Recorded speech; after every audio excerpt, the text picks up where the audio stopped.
பாட்டி சொன்ன பதில் அற்புதம் பார்ட் 2. நீ படிக்கட்டை ஏறி போய்கிட்டே இருக்கணும். படிக்கட்டா? அப்படி என்ன படிக்கட்டு பாட்டி? பாட்டி சிரிச்சுட்டே சொன்னாங்க, அது ஒரு மேஜிக்கல் படிக்கட்டு கண்ணா. எல்லாரும் அதை ஈஸியா ஏறிட முடியாது. யாரெல்லாம் உண்மையா இருக்காங்களோ, மற்றவங்களை கஷ்டப்படுத்தாம இருக்காங்களோ, அவங்க தான் அதை ஏற முடியும். பாட்டி சொன்னதை கேட்டு அனன்யாக்கு அதே யோசனையா இருந்துச்சு. அன்னைக்கு நைட்டு படுத்து தூங்கினான். அவ பாட்டி சொன்ன விஷயங்களை யோசிக்க யோசிக்க அதே கனவு வந்துச்சு.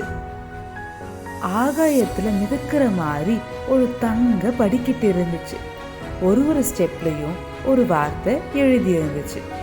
பயம், கோபம், பொறாமை.